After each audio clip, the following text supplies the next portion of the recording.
মা আমিনার লাল আব্দুল্লাহ বিলাল জনাবি মুহাম্মদ রাসূলুল্লাহ সাল্লাল্লাহু আলাইহি ওয়াসাল্লামের প্রতি হাজার হাজার কোটি কোটি দরুদ ও সালাম মুর্শিদ সকল বলে আল্লাহুম্মা আমিন, আল্লাহুম্মা আমিন।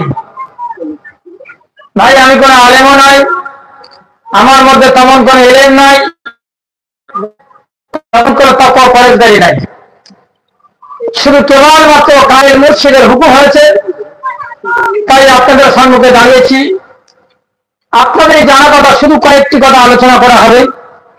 বলার মধ্যে, ভাষার মধ্যে যদি কিছু ভুল ত্রুটি বিয়াদিব হয়ে যায়, খালেস আল্লাহর রাস্তে আপনাদের সন্তান হিসেবে, ছোট ভাই হিসেবে ক্ষমা করে দেবেন।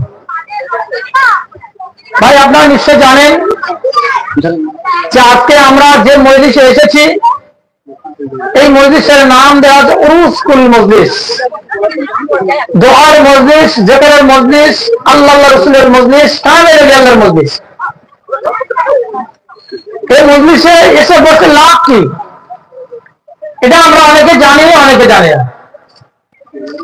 তারপরে অনেকেই বলে থাকে যে ওলি আল্লাহর দরবারে কেন যেতে হবে, ওলি আউলিয়াদের কেন মানতে হবে, ওলি আল্লাহর মানার কথা কি কোরআনে আছে, ওলি আল্লাহ মানার কথা কি হাদিসে আছে? আরে আমরা ইবাদত করব কার? আল্লাহ। আমাদের নবীর নাম কি? মুহাম্মদ রাসূলুল্লাহ সাল্লাল্লাহু আলাইহি ওয়াসাল্লাম। তাহলে আমি আমার নিজের ইচ্ছায় আল্লাহর ইবাদত করব, কিন্তু আমাদের নবী হলো মুহাম্মদ সাল্লাল্লাহু আলাইহি ওয়াসাল্লাম। তারপর আমরা ওলি আল্লাহর দরবারে কেন যাব, ওলি আল্লাহকে বা কেন আমরা মানব? এই কথা অনেকে বলে থাকে। ওলি আল্লাহর কথা যদি কোরআন হাদিসে থাকে, ওলি আল্লাহ মানার কথা যদি আল্লাহ বলে, আল্লাহ রাসূল বলে, তাহলে আমরা মানব ইনশাআল্লাহ। আমরা যে এখানে এসেছি কেন, কি জন্য? আমরা প্রত্যেকে জানি যে যে মায়ের পেট দেখেছে তাকে একদিন কবরে পেট দেখতে হবে, দুনিয়ার থেকে চলে যেতে হবে। তো সেখানে গিয়ে আমাদের আল্লাহর কাছে একটা হিসাব দিতে, আমরা দুনিয়াতে কি করেছি। এই জন্য আমরা এই মজলিসে এসে বসি, আমরা আউলিয়াদের সহবতে থাকি। দুনিয়াতে কি করলে পরকালের জগৎটা আমার আপনার জন্য কামিয়াবি হবে, ঠিক না? বলুন, তাই তো হয়? আল্লাহ সুবহানাহু ওয়া তাআলা মাটি সৃষ্টি করে, এই সমস্ত মাটির মানুষের রূহ আল্লাহ একত্রিত করেছিলেন। কে তবলিগ, কে ফুরফুরা, কে আজানগাজি, কে আহলে হাদিস, কে জামাত ইসলাম। আল্লাহ কিন্তু আলাদা আলাদা করে কিন্তু রূহ আত্মাগুলো সৃষ্টি করেননি, সব রূহগুলো একত্রিত করে নিয়ে বলেছিলেন যে তোমরা, আমি আল্লাহ আমার হুকুম মতো চলো তো, তোমরা আমাকে সবাই মানবে তো? আমরা সেদিকে সবাই বলেছিলেন যে আল্লাহ তাআলা, আমরা তোমাকে মানবো এবং তোমার হুকুম মতই চলবো। জোরে বলিস তুমি যে আমাদের আল্লাহ, তুমি যে আমাদের সৃষ্টিকর্তা, আমরা মেনে নেব। কিন্তু এই দুনিয়াতে আমরা আল্লাহকে ভুলে গেছি, ঠিক না? ভুলেছিলাম, ভুলি না? তো আল্লাহ সুবহানাহু ওয়া তাআলা আমাদের রূহ আত্মাকে সৃষ্টি করে রেখেছিলেন কোথায়? আলমে আরহ, রূহ আত্মার জগতে রেখেছিলেন।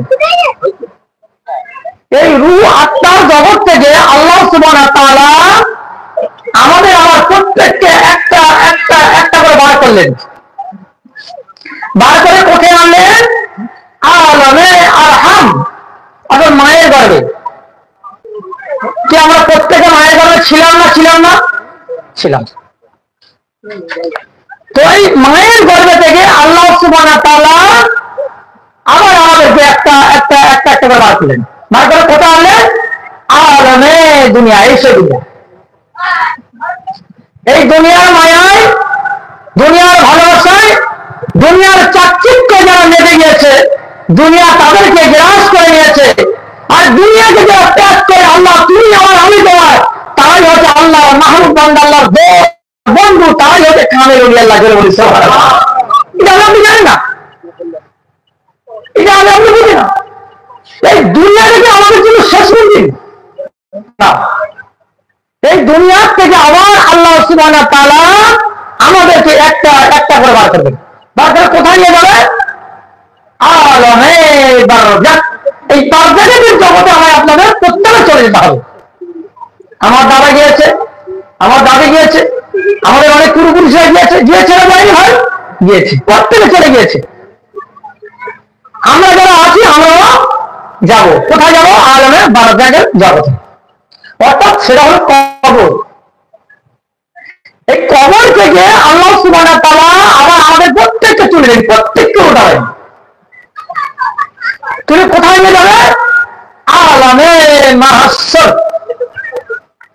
এই হাসর ময়দানে আল্লাহ সুবহানাহু ওয়া তাআলা যাদের আমল নামা দিবে ডান হাতে তারা যাবে আল্লাহর দয়ায় জান্নাতে, আর যাদের আমল নামা দিবে বাম হাতে তারা যাবে জাহান্নামে।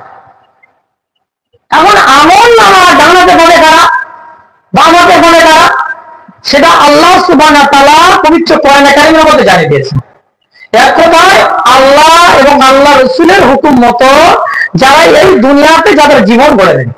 এখন আল্লাহর হুকুম কি আছে? পাঁচ ওয়াক্ত নামাজ, এটা আল্লাহর হুকুম। রমজান মাসে ফরজ যে রোজা, এটা আল্লাহর হুকুম। পিতা মাতার সেবা যত্ন করা, এটা আল্লাহর হুকুম। পাড়া প্রতিবেশীর সঙ্গে ভালো ব্যবহার করা আল্লাহর হুকুম। আত্মীয়দের সঙ্গে ভালো ব্যবহার করা আল্লাহর হুকুম। কি এগুলো আল্লাহর হুকুম করে কি? তারপর অর্থ তাহলে হজ করাটা আল্লাহর হুকুম, যাকাত দেওয়াটা আল্লাহর হুকুম। এক কথায় আল্লাহ যেগুলো নিষেধ করেছে সেগুলোকে ছেড়ে দেওয়া, আর আল্লাহ যেগুলো হুকুম করেছে সেগুলো মানা। এই মানার নাম হলো, এই যিনি আল্লাহর হুকুমটা মেনে যাবে তাদের আমল নামা আল্লাহ সুবহানাহু ওয়া তাআলা দিবে ডান হাতে, আর যারা আল্লাহর হুকুম মানবে না তাদের আমল নামা দিবে আল্লাহ বাম হাতে। যারা নামাজ পড়বে না, রমজান মাসে রোজা করবে না, হালাল খাবে না, সুদ ঘুষ খাবে, মদ তারিখ গাঁজা জুয়া সুদ ঘুষ এই বিভিন্ন এই সমস্ত কাজের সঙ্গে পিতা মাতার সঙ্গে খারাপ ব্যবহার করা, পাড়া প্রতিবেশীর সঙ্গে খারাপ ব্যবহার করা, এদের আমল নামাটা আল্লাহ সুবহানাহু ওয়া তাআলা দিবে বাম হাতে। তাহলে এরা যাবে জাহান্নামে। তাহলে আমরা দুনিয়াতে যারা আছি, দুনিয়াটা হলো মোমেনদের জেলখানা। মোমেনদের কি? দুনিয়াটা জেলখানা, কয়েদিখানা। এটা হলো মোমেনদের একটা পরীক্ষা। মোমেনদের জান আর মাল আল্লাহ তাআলা খরিদ করেছে কিসের বিনিময়? জান্নাতের বিনিময়। মোমেনদের আল্লাহ তাআলা খরিদ করেছে কিসের বিনিময়? জান্নাতের বিনিময়। এখন আপনারা বলবেন, ভাই জান্নাতের বিনিময় তো আল্লাহ খরিদ করে নিয়েছেন, মোমেনদের জান এবং মাল, তাহলে জান্নাতের বিনিময়। তাহলে আমরা অনেকে দুনিয়াতে তো দান করি, সদকা দিই, যাকাত দিই, ভালো কাজ করি, নেক কাজ করি, তার আমরা অর্থ দিলাম, তাহলে মাল আমরা দিয়েছি, কিন্তু জানকে দিতে পারলাম? তাহলে আল্লাহ তো বলেছে মোমেনদের জান এবং মাল আমি খরিদ করেছি কিসের বিনিময়? জান্নাতের বিনিময়। তাহলে আমরা মাল দিলাম কিন্তু জানকে দিলাম। হয়তো অনেকে মনে মনে করবেন যে আমরা তো এখানে বসে আছি, অনেকে জীবনে তো মাল দিই না, তাহলে আমরা কি জান্নাতে যেতে পারবো? আরে জীবনে এমন মানুষ আছে কেউ বলতে পারবে যে জীবনে একটা টাকা হলেও আমি ফকিরকে দিই না, একটা টাকা হলেও আমি কোনো এতিম মিসকিনকে খাওয়াই নাই, জীবনে দিতে বলবে আমি কোনো আত্মীয়দের খাওয়াই নাই। কি এমন মানুষ আছে যে যত কঞ্জুস স্থির হোক একটা আত্মীয়দেরও খাওয়ায়, সেখানেও কিন্তু মাল দিতে আত্মীয়দের খাওয়ানোটাই নাকি। বোঝা গেল? এবার আপনারা হয়তো বলবেন, ভাই এদিক থেকে আপনি যেটা বলছেন ঠিক আছে, কিন্তু আমরা তো জান দিলাম না, তাহলে আমরা জান্নাত কি করে খরচ করবো? এই আপনারা যে কিছু করার জন্য আল্লাহ এবং আল্লাহ রাসূলের মজলিসে বসে গেলেন, এটাই হলো আপনাদের জন্য জাহান দেওয়া। যে বলে সুবহানাল্লাহ, এটাই হলো একটা জিহাদ। জিহাদের ময়দানে যারা গিয়েছে তারা জান দিয়েছে, মাল দিয়েছে, জীবনকে উৎসর্গ করে দিয়েছে। কিন্তু এখন তো আমরা জিহাদের ময়দানে যাচ্ছি না, কিন্তু আমরা যদি কিছু করার জন্য আল্লাহ আল্লাহ রাসূল এবং কামেল ওলি আল্লাহর মজলিসে বসে যাই, তাহলে এটা হলো আমাদের জাহান দেওয়া। যে বলে সুবহানাল্লাহ, তাহলে আমরা জানও দিলাম, মালও দিলাম, আর আমরা এর বিনিময়ে জান্নাতকে খরিদ করলাম। যে বলুন, এটা কিন্তু ভাই আমি আপনি জানি না, আমি আপনি বুঝি না। তাহলে এই দুনিয়ার আমরা যদি ভালো কাজ করি তাহলে আমাদের আমল নামা আল্লাহ দিবে ডান হাতে, আর যদি খারাপ কাজ করি আল্লাহ তাআলা আমল নামা দিবে বাম হাতে। ভালো কাজ করলে যাবে জান্নাতে, খারাপ কাজ করলে যাবে জাহান্নামে। ভালো কাজ আমি প্রথমে বলেছি, নামাজ পড়া, রোজা করা, হজ, যাকাত, দান সদকা, পিতা মাতার সঙ্গে ভালো ব্যবহার করা, পাড়া প্রতিবেশীর সঙ্গে ভালো ব্যবহার করা, আত্মীয়ের সঙ্গে আত্মীয় পিতা বিচ্ছেদ না করা, কি এগুলো সব ভালো কাজ, ঠিক না বল? তাহলে আমরা যে এটা হলো দুনিয়ায় আমাদের একটা পরীক্ষা। তো এই দুনিয়ায় যদি আমি আপনি পরীক্ষায় পাস করতে পারি তো মরে কবরে যেতে দেরি হবে, কিন্তু জান্নাতে যেতে দেরি হবে না। দেরি বলি সুবহানাল্লাহ। আমরা যারা এই মজলিস এসে বসে গেছি আমরা কিন্তু সবাই জান্নাতি, আমরা সবাই জান্নাতি। কারণ আমাদের মাওলানা সাহেব তিনি খুব সুন্দর আলোচনা রেখেছেন, সংক্ষিপ্ত আপনারা শুনেছেন। সেই আলোচনার পরিপ্রেক্ষিতে আমি আপনাদেরকে কোরআন এবং হাদিস দিয়ে বুঝিয়ে দেবো তিনি যেগুলো বলেছেন সঠিক কিনা। আমার কাছে মুর্শিদ আমাদেরকে বলেছেন 5 ওয়াক্ত নামাজ বিনা কাজায় কায়েম করা, 5 ওয়াক্ত ওয়াজিফা হালাল রুজি সাধ্য মতো পরোপকারিতা করা। কি এটা বলেছিলাম বলেনি ভাই? তো 5টা কালেমা আমাদেরকে দিয়েছেন। তো 5টা কালেমার মধ্যে আমরা একটা কালেমা বলি, সেই কালেমা শাহাদাত আশহাদু আল্লা ইলাহা ইল্লাল্লাহু ওয়াহদাহু লা শারীকা লাহু ওয়া আশহাদু আন্না মুহাম্মাদান আবদুহু ওয়া রাসূলুহু। এখানে আমরা কিন্তু বলছি যে আমি সাক্ষ্য দিচ্ছি আল্লাহ তাআলা ব্যতীত আর কোনো মাবুদ নেই, তিনি এক, কার কোনো শরীক নেই। আমি আরো সাক্ষ্য দিচ্ছি নিশ্চয়ই মুহাম্মদ রাসূলুল্লাহ সাল্লাল্লাহু আলাইহি ওয়াসাল্লাম আল্লাহ তাআলার প্রিয় পুরুষ বা রাসূল। জোরে বলুন সুবহানাল্লাহ। হযরত উবাদা ইবনে সামিত রাদিয়াল্লাহু তাআলা থেকে হাদিস বর্ণিত আছে, হযরত রাসূল করিম সাল্লাল্লাহু আলাইহি ওয়াসাল্লাম বলেন, যে ব্যক্তি কালিমা শাহাদাত পড়ে, যে ব্যক্তি কালিমা শাহাদাত পড়ে সে ব্যক্তি অবশ্যই জান্নাতে প্রবেশ করবে। তার আমল যে পর্যায়ে হলো কেন বলবেন কোথায় আছে এটা? বুখারী শরীফের প্রথম খণ্ড 5 পৃষ্ঠা, মুসলিম শরীফের প্রথম খণ্ড 97 নম্বর পৃষ্ঠা, হাদিস নম্বর হলো 47, মিশকাত শরীফ প্রথম খণ্ড 14 পৃষ্ঠা, হাদিস এই কলেমা একবার ইয়াকিনের সাথে পড়লে বেঈমান ঈমানদার হয় এবং ঈমানদারের দুর্বলতা দূর হয় এবং পিছনের সমস্ত গুনাহ মাফ হয় এবং জান্নাতের হকদার হওয়া যায়। জোরে বলেন না সুবহানাল্লাহ। তাহলে এটা আমার কামেল মুর্শিদ দিয়েছেন, তো এটা কি মুর্শিদ বানিয়েছে? এই কালেমার কথা আজ থেকে 1500 বছর আগে আমায় আপনার নবী বিশ্ব নবী হাবিবুল্লাহ জনাবি মুহাম্মদ রাসূলুল্লাহ সাল্লাল্লাহু আলাইহি সাল্লাম বলেছেন। জোরে বলেন সুবহানাল্লাহ। আচ্ছা ভাই, ইনি কি শুধু আজান গাজীর নবী? কথা বলুন। হযরত মুহাম্মদ রাসূলুল্লাহ সাল্লাল্লাহু আলাইহি সাল্লাম ইনি কি শুধু আজান গাজীর নবী? শুধু কি তাবলীগের নবী? শুধু কি ফুরফুরা নবী? ইনি কিন্তু গোটা বিশ্বের নবী। আচ্ছা ভাই, আপনারা বলুন, আজান গাজীর নবীর নাম হলো মুহাম্মদ রাসূলুল্লাহ সাল্লাল্লাহু আলাইহি সাল্লাম, তাহলে তাবলীগের নবীর নাম কি? বলবেন মুহাম্মদ রাসূলুল্লাহ সাল্লাল্লাহু আলাইহি ওয়াসাল্লাম। তো তাবলীগের নবীর নাম যদি মুহাম্মদ রাসূলুল্লাহ সাল্লাল্লাহু আলাইহি ওয়াসাল্লাম, তাহলে ফুরফুরার নবীর নাম কি? বলবেন মুহাম্মদ রাসূলুল্লাহ সাল্লাল্লাহু। আচ্ছা ভাই, আজান গাজীর কোরআনের নাম হলো আল কুরআনে মাজিদ।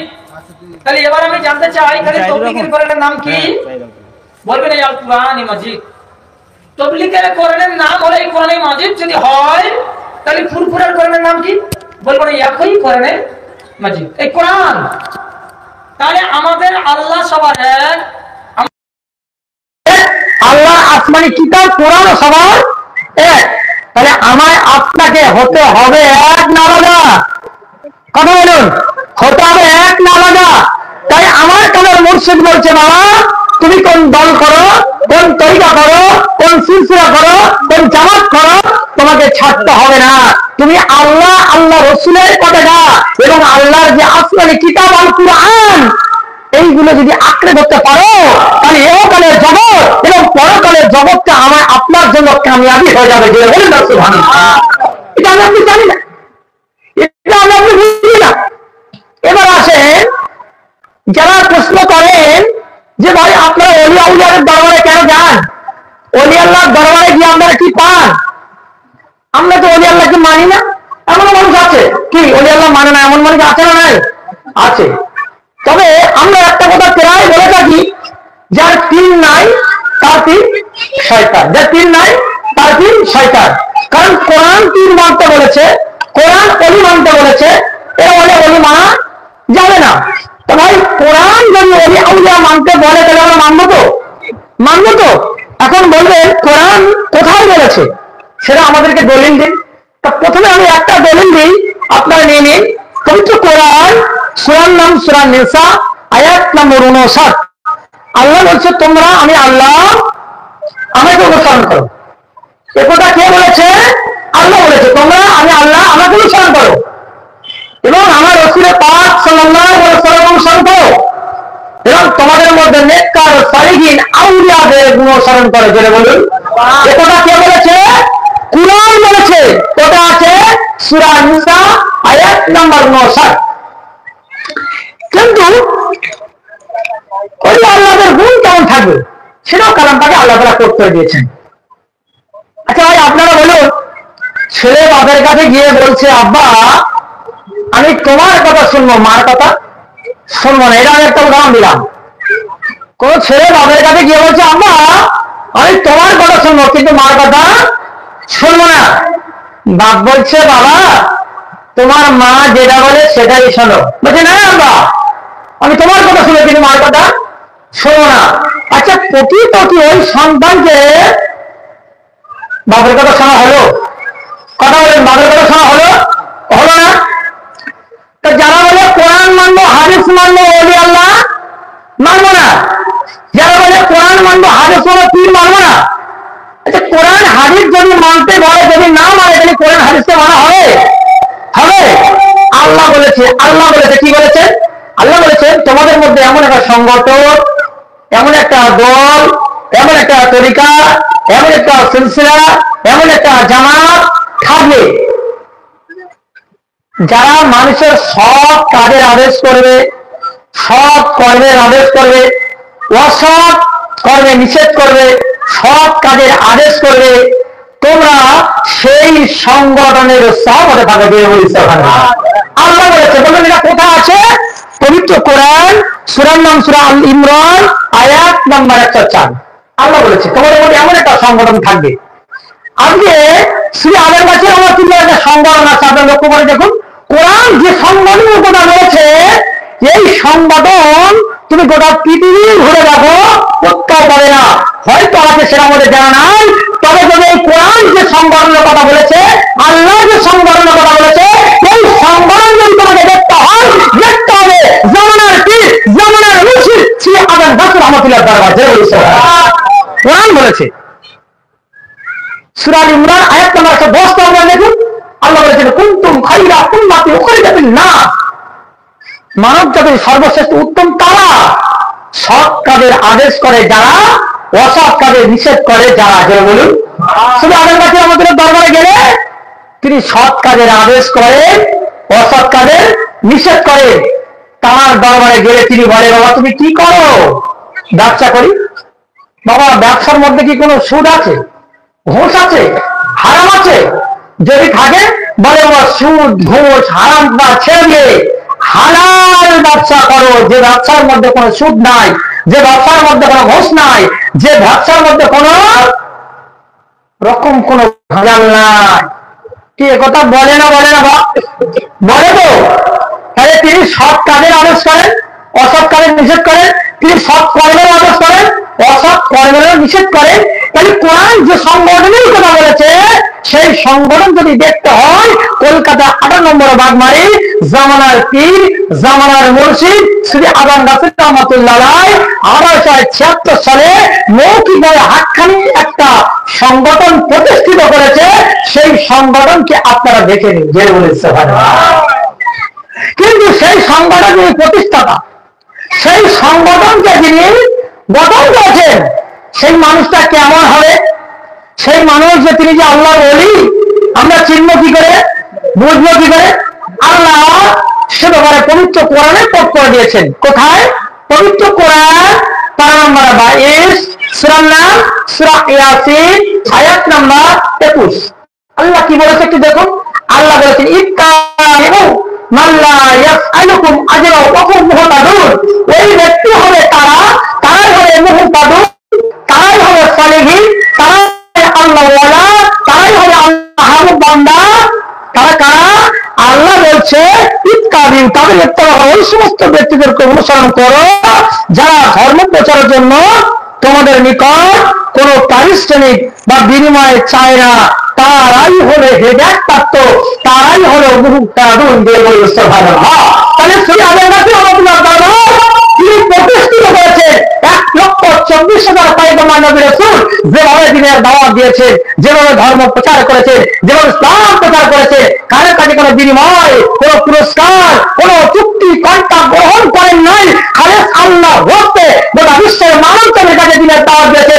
আর তার ওয়ারিস হিসাবে হাক্কানি আঞ্জুমান শ্রী আজান গাছের রহমতুল্লাহ আলাইহি, শ্রী মর্জিদ মিরকাত রহমতুল্লাহ আলাইহি, শ্রী আবুল মিরকাত রহমতুল্লাহ আলাইহি, শ্রী সাগর শেখ কুশলা মিরকাত রহমতুল্লাহ আলাইহি, বর্তমানে হোমনা গ্রাম হাজী মাস্টার সাহেব দক্ষিণেশ্বর হযরত তাআলা বরকাতুহু একই হবে গোটা বিশ্বের মানুষের কাছে দিনের দাওয়াত দিচ্ছেন বিনা পয়সা দিয়ে। বলি সুবহানাল্লাহ। তাহলে কোরআনে কারীমের সঙ্গে মিল আছে না নাই? আছে। এবং তার প্রতিনিধি যে হাক্কানি ওয়াহিদরা, তারাও কারো কাছে কোনো বিনিময়, কোনো চুক্তি কন্ট্রাক্ট গ্রহণ করেন না। জোরে বলি সুবহানাল্লাহ। আচ্ছা ভাই, একজন মানুষ চেয়ে নেয়, একজন মানুষ চেয়ে নেয়, আর একজন ব্যক্তি চায় না দিলে নেয়, আর একজন চায় না দিলে নেয়। আচ্ছা, আর একজন ব্যক্তি চায় না দিলেও নেয় না। আচ্ছা, 3 ব্যক্তির মধ্যে কোন ব্যক্তি সব থেকে উত্তম? কোন ব্যক্তি? যে দিল নেয় না। সেই ব্যক্তিকে যদি দেখতে হয় জামানার কি জামানার রশিদ বর্তমানে হাজী মাস্টার সাহেব দক্ষিণেশ্বর হুজুর কলেজ আপনারা দেখে নিন, তিনি কারো কাছে চায় না দিলেও নেয় না। তাহলে কোরআনে কারীমের সঙ্গে মিল আছে না নাই? মিল আছে। এবারে অনেকেই বলে থাকেন যে ভাই ওই আউলিয়াদের দরবারে আমরা কেন যাবো, ওই আল্লাহর দরবারে আমরা কেন যাবো? ওই আল্লাহর দরবারে আমরা এই জন্য যাই, আল্লাহ বলেছেন, আল্লাহ পবিত্র কোরআনে কারীমের মধ্যে বলেছেন, আমরা দুনিয়াতে আল্লাহর কাছে ওয়াদা করেছিলাম, অঙ্গীকার করেছিলাম যে আল্লাহ দুনিয়াতে গিয়ে তোমার হুকুম মতো চলবো, আল্লাহ তুমি যা বলবে তোমার কথা মতো চলবো। কিন্তু বর্তমানে ভাই আপনারা বলুন তো, যে আল্লাহ আমাদের যে আদেশ হুকুম করেছেন সেভাবে আমরা মেনে দুনিয়ায় চলতে পারছি? এগুলো আল্লাহর বান্দাদেরকে ভালোবাসেন।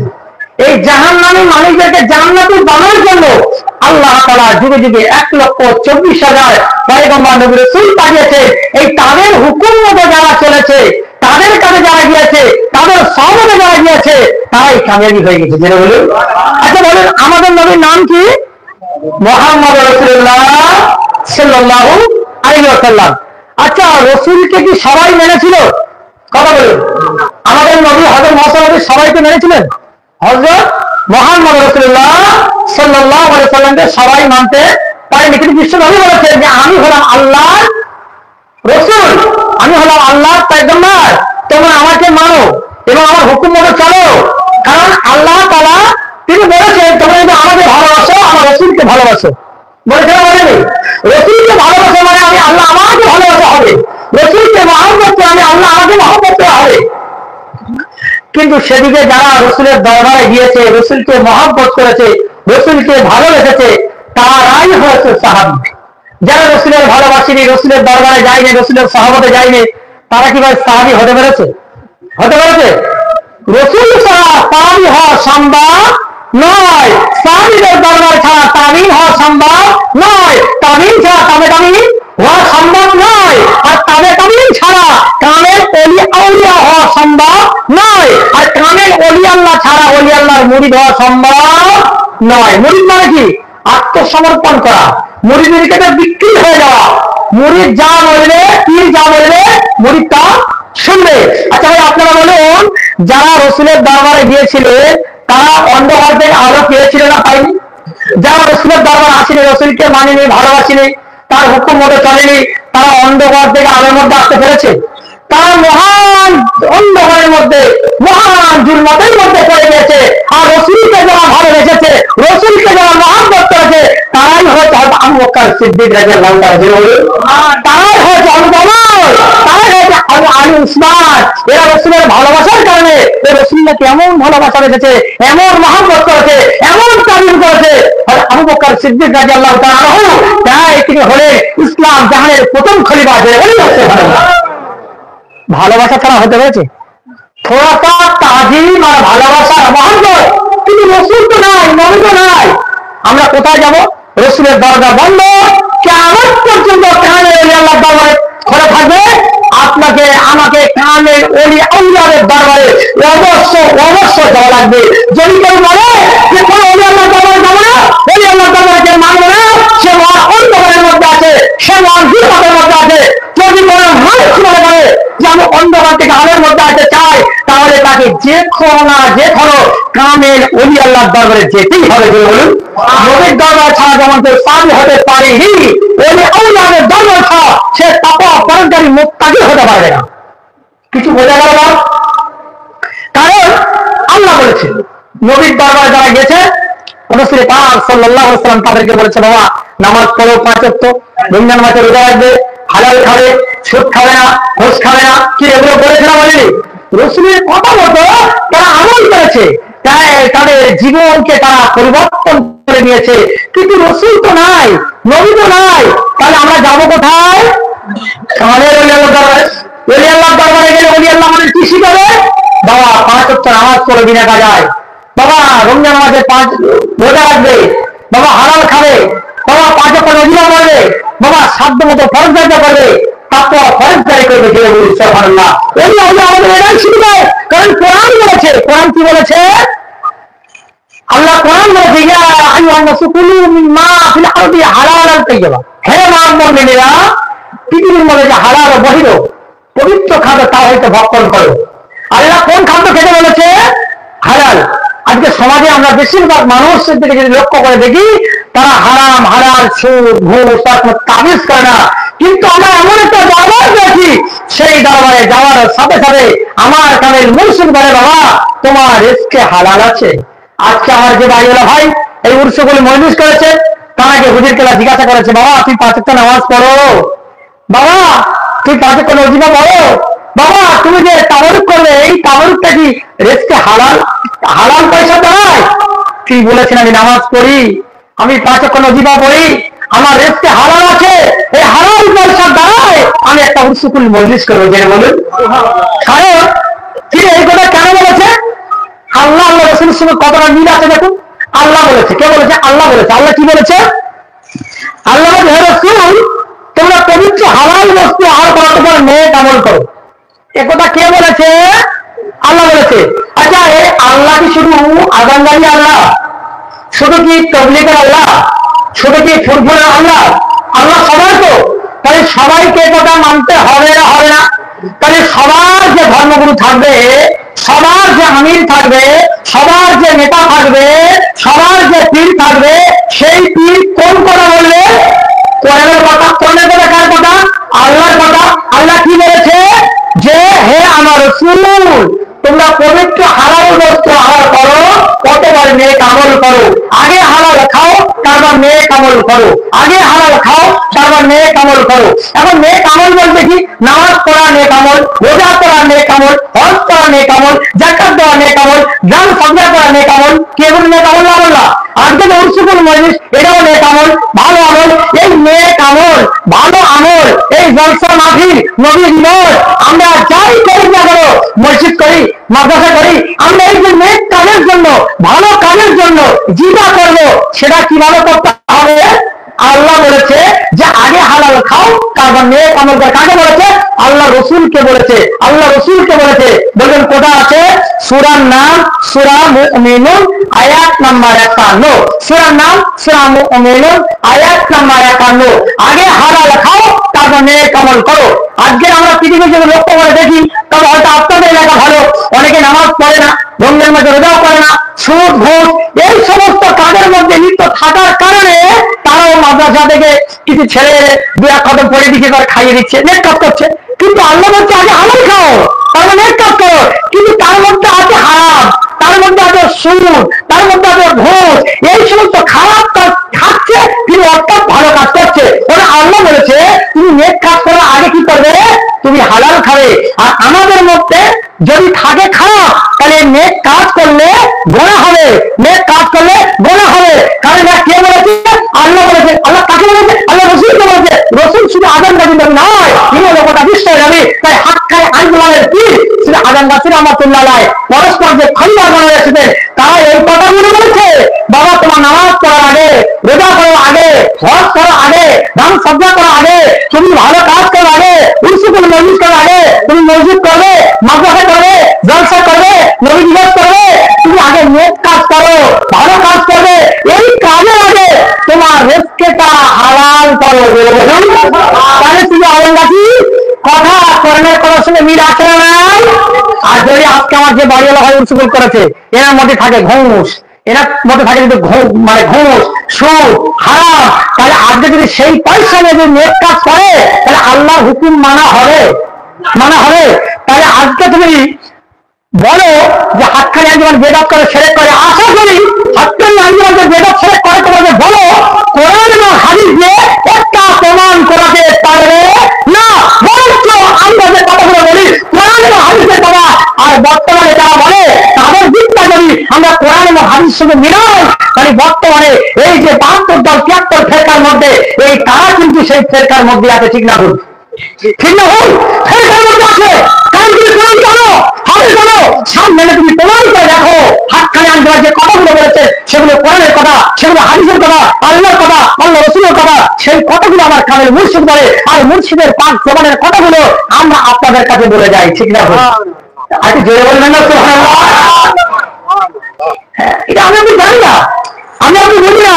আল্লাহ বলে রসুল, আল্লাহ বলছে হে রসুল সাল্লাল্লাহু আলাইহি সাল্লাম, রসুল বলেন তোমরা পাপ থেকে তওবা করো, পাপ থেকে তওবা করো।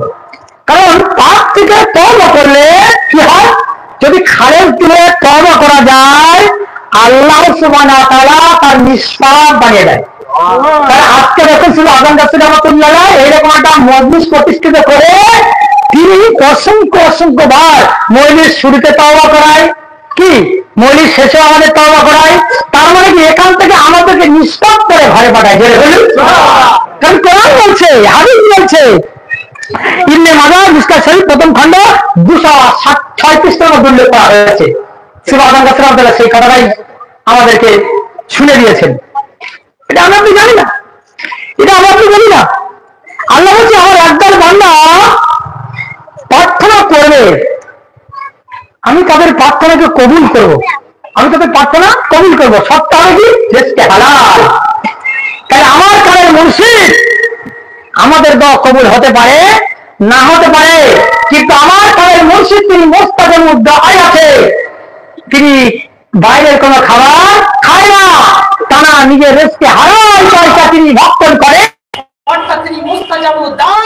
এই জন্য আমরা তার কাছে গিয়ে আমাদের জন্য একটু দোয়া করুন, কারণ আল্লাহ বলেছে মুস্তাজাবুদ দুআ যারা, তাদের দোয়া আল্লাহ বেশি বেশি কবুল করে। জেনে বলেন সুবহানাল্লাহ। আগে তারা বলে কি করে যে ওলি আউলিয়াদের দরবারে যাওয়া যাবে না? দেখুন মানুষ মৃত্যুর পর তার সব আমল বন্ধ হয়ে যায়, কিন্তু 3টি আমল ছাড়া। কটা আমল?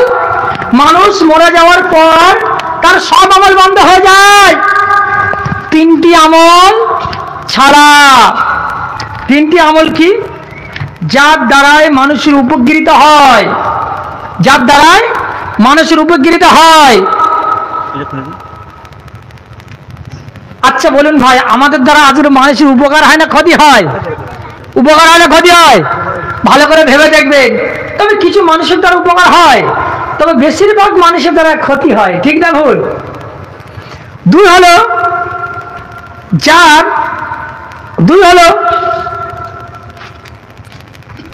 যে সদগায়ে জারিয়া করে, সদগায়ে জারিয়া। 3 নম্বর নেককার সন্তান। নেককার সন্তান যদি থাকে, এই নেককার সন্তানের দোয়া আল্লাহ তাআলা কবুল করে থাকে। আজকে দেখুন শুধু আজান গাছি রহমাতুল্লাহ আমাদের এমন একটা ব্যবস্থা করে গিয়েছেন, হয়তো এমনই আমাদের পীর ভাই আছে, পীর ভাইয়ের ছেলে আছে, সারা জীবন কিন্তু নামাজ পড়েনি, সারা জীবন হয়তো রোজা করেনি, কিন্তু বাপ বারবার বাপ বলে গেছে, বাবা নামাজ পড়ো, রোজা করো, এই কথাগুলো বলেছে, কিন্তু বাপ বলেছে না বলেনি? আচ্ছা, বেশিরভাগ ছেলে এমন হয় না যে বাপ মা বেঁচে থাকতে কিন্তু বাপ মার কথা শোনে না, কিন্তু বাপ মা মরে যাওয়ার পরে মনে পড়ে। দাঁত থাকতে দাঁতের মর্যাদাকে বোঝে, অনেকে বোঝে না। দাঁত যখন চলে যায় তখন সে বুঝতে পারে তো বাপ যে কি জিনিস, মা যে কি জিনিস, এটা অনেকে বুঝতে পারে না। তারা যখন দুনিয়ার থেকে চলে যায় অনেকটা বুঝতে পারে, পারে না। তারপরে মনে করিস আমার বাপ বলেছে নামাজ পড়তে, বাপ বলেছে ভালো কাজ করতে, সে নামাজ ধরে, কিন্তু নামাজ বলেন সুবহানাল্লাহ, মুর্শিদের দরবারে যায় কাঁদতে কাঁদতে, হুজুর আর নাই, আমার মা দুনিয়াতে আর নাই, হুজুর আব্বা মা নামাজ বলেছে, জীবনে নামাজ পড়তাম না, কিন্তু হুজুর এখন আমি নামাজ ধরে নিয়েছি আর জীবনে নামাজ ছাড়বো না। জোরে বলেন না সুবহানাল্লাহ। হুজুর বলে বাবা, তোমার যদি কোনো সুদ ঘুষের ব্যবস্থা থাকে ওগুলো ছেড়ে দাও, আর হালাল পয়সা দ্বারায় তোমার আব্বা মায়ের জন্য একটা উরসুকুলের মজলিস করে দাও। জোরে বলুন। আজকে বলুন সেই নেককার সন্তান এই হালাল পয়সা দ্বারা একটা উরসুকুল মজলিস করে যখন দোয়া করবে, ও দোয়া আমার আল্লাহ কবুল করে নেবে। জোরে বলুন। আল্লাহ রাসূল বলেছে। তাহলে সুবি আদান রাহমাতুল্লাহ আলাইহি আমাদের কিন্তু সে ব্যবস্থা করে দিয়েছেন। জোরে বলুন না সুবহানাল্লাহ। মুসলিম শরীফ এবং মিশকাত শরীফের মধ্যে উল্লেখ করা হয়েছে। তাহলে সুজান গাছি রাহমাতুল্লাহ আলাইহি আমাদের যে কথাগুলো বলেছেন, বারাক সত্য কথা না কথা? সত্য কথা। যাই ভাই, আমার সময় প্রায় শেষ হয়ে যায়, 7 মিনিট সময় আছে। তো ওলি আল্লাহ সম্পর্কে আমার আলোচনার কথা বলা হয়েছে। ওলি আল্লাহদের মানা যাবে কি যাবে না, ওলি আল্লাহর দরবারে আমরা কেন যাই, ওলি আউলিয়াদের কথা কোরআনে কারীমের মধ্যে আল্লাহ বলেছে কি বলেনি, সেই টপিকের উপরে আমি আলোচনা রাখবো। যতটুকু সময় থাকবে আপনারা একটু বুঝে নেওয়ার চেষ্টা করবেন। আল্লাহ পবিত্র কোরআনে বলেছেন, ইয়া আইয়ুহাল্লাযীনা আমানু তাকুল্লাহ ওয়া কুনু মাস সাদিকিন। আল্লাহ বলেছেন, হে ঈমানদারগণ, হে ঈমানওয়ালা। এখানে কিন্তু শুধু আল্লাহ বলেন, হে আজান গাজী দলেরা, তোমরা পীরকে মানো, ওলি আল্লাহকে মানো, যারা সত্যবাদী তাদের সহবতে থাকো। আল্লাহ কিন্তু বলেছেন, ইয়া আইয়ুহাল্লাযীনা আমানু তাকুল্লাহ ওয়া কুনু মাস সাদিকিন। আল্লাহ এখানে কিন্তু ঈমানদারদেরকে ডেকে বলেছেন, হে ঈমানদারগণ, তোমরা আল্লাহকে ভয় করো, আর কি করো, একজন সত্যবাদীর সহবতে থাকো। যে বলেন সুবহানাল্লাহ। সত্যবাদী কারা? তারাই হলো কামেল ওলি আল্লাহ। আল্লাহ বলছে, হে ঈমানদারগণ, তোমরা আল্লাহকে ভয় করো এবং একটা সত্যবাদীর সঙ্গী হয়ে যাও। বলবেন এটা কোথায় আছে?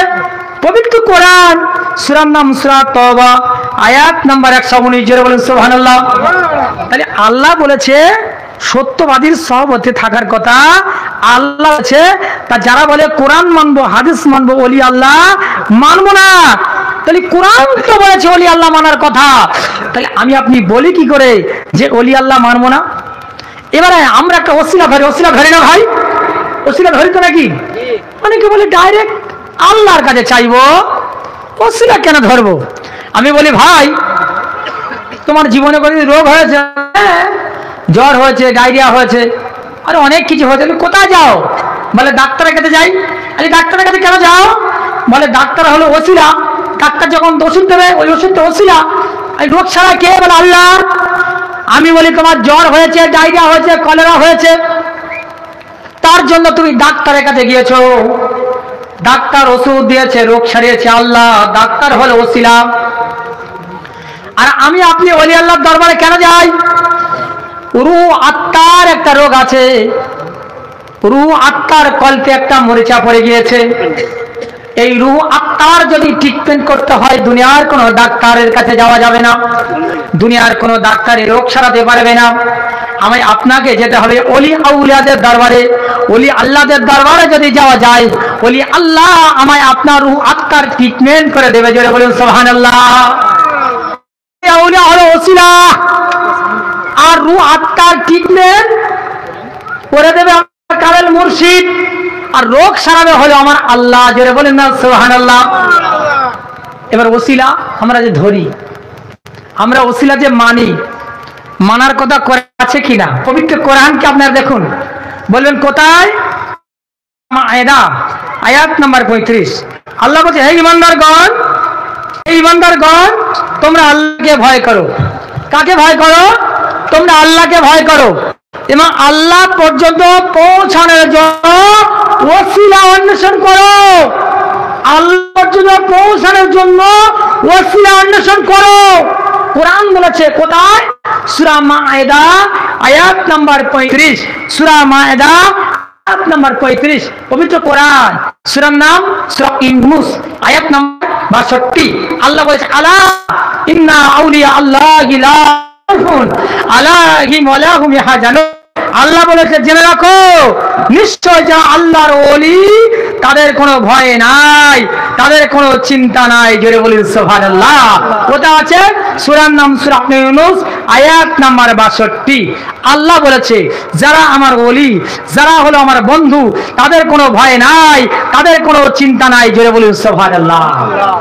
এবারে ভাই আপনারা বলুন, যারা ওলি আল্লাহ মানে তারাও নামাজ পড়ে, পড়ে না পড়ে না? যারা ওলি আল্লাহ মানে না তারাও নামাজ পড়ে, পড়ে না পড়ে না? আজকে আমি এই মজলিসে প্রমাণ করাবো ওলি আল্লাহ আপনাকে মানতেই হবে। ওলি আল্লাহ মানা ছাড়া কোনো রাস্তা নাই, ওলি আল্লাহ মানা ছাড়া কোনো রাস্তা নাই। আজকে আমি এই মজলিসে প্রমাণ করাবো। আর যারা ওলি আল্লাহ মানে না তাদেরকে বলবো তোমরা প্রমাণ করাও যে ওলি আল্লাহ মানা যাবে না।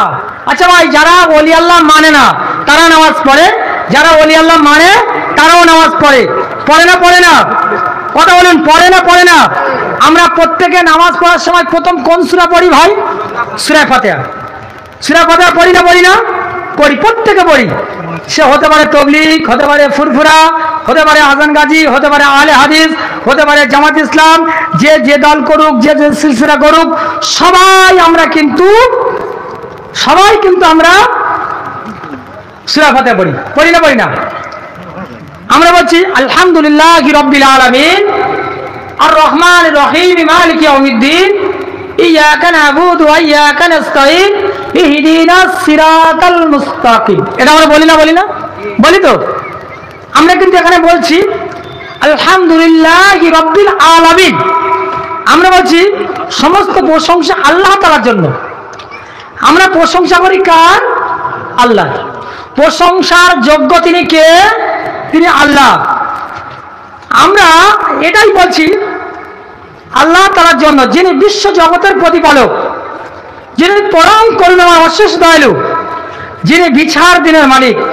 আমরা কেবল তোমার ইবাদত করি এবং তোমার কাছে সাহায্য চাই। আমরা সাহায্য চাই কার কাছে? নামাজের মাধ্যমে আল্লাহর কাছে। সাহায্য কার কাছে চাই? আল্লাহর কাছে চাই। আমরা বলছি হে আল্লাহ আমাদেরকে সকলের সরল সঠিক পথ দেখাও, সরল সঠিক পথ দেখাও। এটা নামাজের মধ্যে কিন্তু আমরা বলেছি। তারপর কি বলছি? ইহদিনাস সিরাতাল মুস্তাকিম বলেছি না? বলি নামাজের মধ্যে বলেছি 6 নম্বর সূরা। আমরা কিন্তু বলছি ওই সমস্ত লোকদের পথ, ওই সমস্ত লোকদের পথ। আচ্ছা, লোক কথা এখানে উল্লেখ আছে না? নাই, আছে। আমরা বলছি আল্লাহ ওই সমস্ত লোকদের পথ তুমি যাদেরকে নিয়ামত দান করেছো, যাদেরকে তুমি পুরস্কৃত করেছো, যাদেরকে তুমি ইনাম দিয়েছো, যাদেরকে তুমি তোমার রহমত নিয়ামত দিয়ে ভরপূর্ণ করেছো, আল্লাহ তুমি তাদের পথের প্রতীক বানিয়ে দাও। জেরে বলুন। তাহলে আমরা নামাজে বলছি ইহদিনাস সিরাতাল মুস্তাকিম, ওই সমস্ত লোকদের পথের প্রতীক বানিয়ে দাও যাদেরকে তুমি তোমার রহমত নিয়ামত করেছো, যাদেরকে তুমি ইনাম দিয়েছো, যাদেরকে তুমি পুরস্কৃত করেছো। নামাজে আমরা বলেছি, বলেনি? এবং জোরে জোরে সূরা ফাতিহা আমরা অনেক নামাজ পড়ি, সমস্ত মুসল্লিদেরকে এটা আমরা শুনেছি। এবার নামাজ পড়ে বাইরে এসে বলছি ওলি আল্লাহর মানা যাবে না। তাহলে নামাজে মুখে বললাম এক, কিন্তু কাজে করছি আর এক। ঠিক না ভুল? কাজে করছি আর এক। এবং যারা অভিশপ্ত তাদের পথ নয়, এবং যারা পথভ্রষ্ট তাদের পথ নয়। কথা বোঝা গেল? কিছু বুঝে আসলো? এই আয়াতে সূরা ফাতিহার ব্যাখ্যাটাকে বোঝাতে গিয়ে তাফসীরকাররা ব্যাখ্যা করেছেন সূরা নিসা 69 নম্বর আয়াত। সূরা নিসা 69 নম্বর আয়াত বলেছে মিনান নাবিয়িনা ওয়াস সিদ্দিকিনা ওয়াস শুহাদাইনা ওয়াস সালিহিন ওয়া হাসুনা উলাইকা রাফিকা।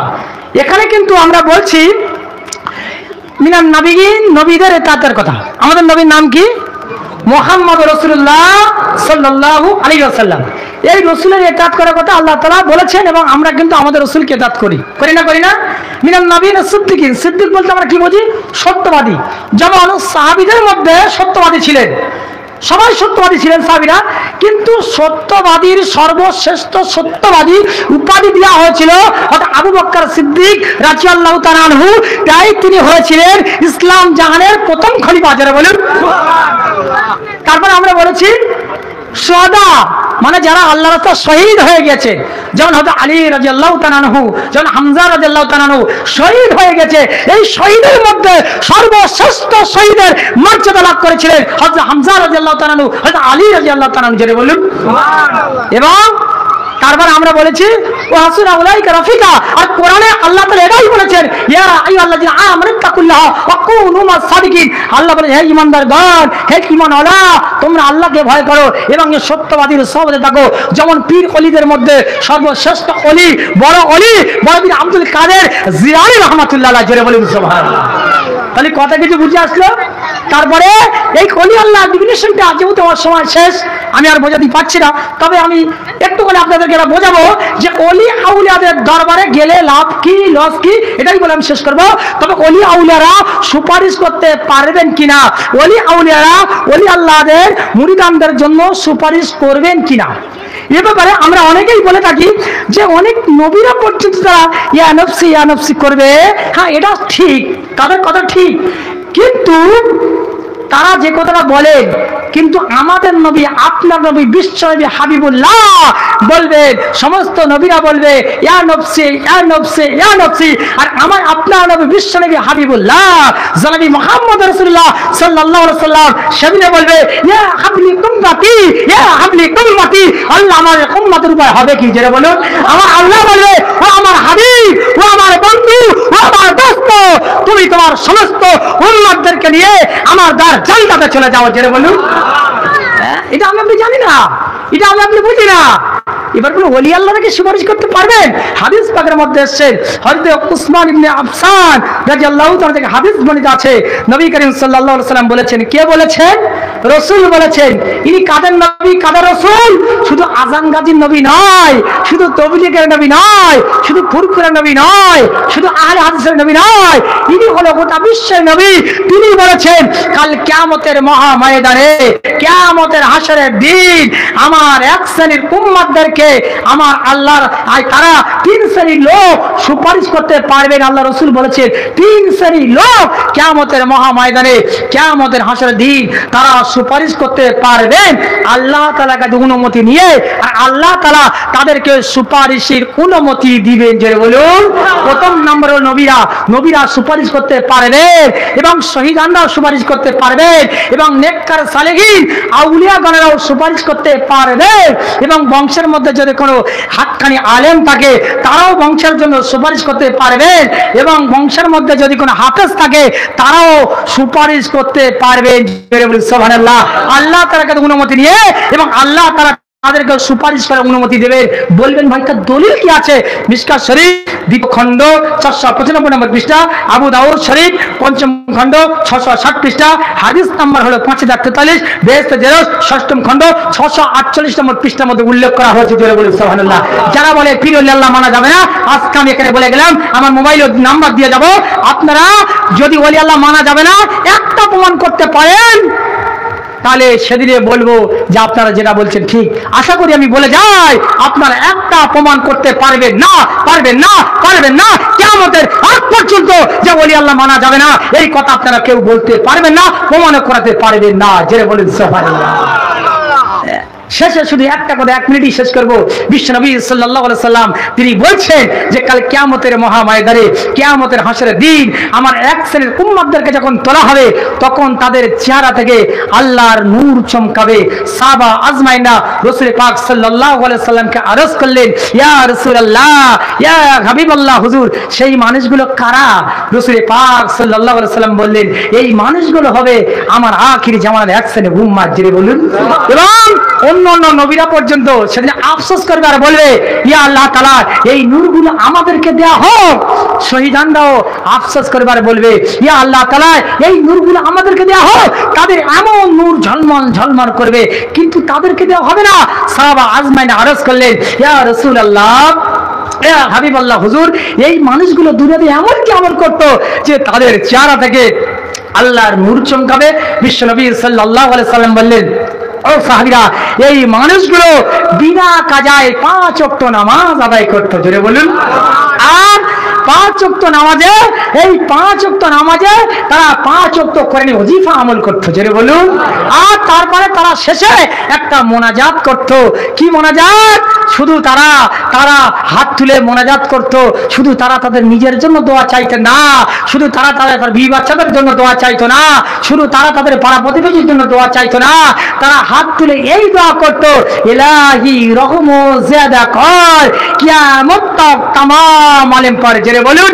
এই হাদিসটা স্পষ্ট প্রমাণিত হয় জামানার পীর, জামানার মুর্শিদ সুফি আজান গাজী রাহমাতুল্লাহ আলাইহি 1876 সালে মৌখিকভাবে হাক্কানি আঞ্জুমান প্রতিষ্ঠিত করে তিনি সর্বপ্রথম হাত তুলে তিনি তারা নিজের জন্য দোয়া চাইলেন না, নিজের পাড়া প্রতিবেশীর জন্য দোয়া চাইলেন না, নিজের বিবি বাচ্চাদের জন্য দোয়া চাইলেন না, তিনি হাত তুলে গোটা বিশ্বের জন্য এই দোয়া করলেন, ইলাহি রহম জিয়াদা কর কিয়ামত তক তামাম আলেম পর। এই হাদিস দ্বারা স্পষ্ট প্রমাণিত হয় কাল কিয়ামতের মহা ময়দানে, কিয়ামতের হাসরের দিন এই হাক্কানি আঞ্জুমানের পীর ভাই পীর বোন, এই হাক্কানি কন্যাওয়ালা পীর ভাই পীর বোনদেরকে, এইরকম দোয়া চান্নাওয়ালা পীর ভাই পীর বোনদেরকে যখন পড়া হবে তখন তাদের চেহারা থেকে আল্লাহর নূর চমকাবে, জোরে বলুন না সুবহানাল্লাহ। যাই ভাই, বলার মধ্যে ভাষার মধ্যে যদি কিছু ভুল টুরি বিয়াদিব হয়ে যায়, খালেস আল্লাহর রাস্তে আপনাদের সন্তান হিসাবে, ছোট ভাই হিসাবে ক্ষমা করে দেবেন। আমার ভাই বলেছিলেন যে মেয়েদের সম্পর্কে আপনি একটু আলোচনা করবেন, তো আলোচনা করতে গেলে যে কোনো একটা টপিক নিয়ে করতে হয়, তো আমি একটা টপিক নিয়ে আলোচনা করতে গিয়ে শেষ হয়ে গিয়েছে, কিছু করার নাই। আবার যদি এলাকায় কোনোদিন আল্লাহ আনায় তবে আমার মা বোনদের সম্পর্কে আমি আলোচনা রাখবো। আর আপনারা আমার জন্য একটু বেশি বেশি দোয়া করবেন যে আল্লাহ যেন হাক্কানি আঞ্জুমানের যেই সমস্ত প্রশ্নগুলো মানুষ করে সেই সমস্ত প্রশ্নের উত্তরগুলো যেন এই উৎসগুলোর মাধ্যমে যেন কোরআন এবং হাদিস দিয়ে দিতে পারি। আমার শরীর একই অসুস্থ, কিন্তু ভাইয়ের মজলিসটা নেওয়া ছিল 1.5 মাস আগে থেকে, অ্যাক্সিডেন্ট করে ভাই হাত ভেঙে গেছে, এই ভাঁ শুধু আগামীকাল অপারেশন হবে। আপনারা প্রত্যেকে আমার জন্য একটু দোয়া করবেন, আল্লাহ যেন আমাকে সুস্থ করে দেয়, আপনাদের খেদমতে যেন আবার আসতে পারি। এই বলে আমি আমার সংক্ষিপ্ত বক্তব্য শেষ করছি। একবার মহব্বতের সঙ্গে উচ্চ আওয়াজে ধরে আল্লাহুম্মা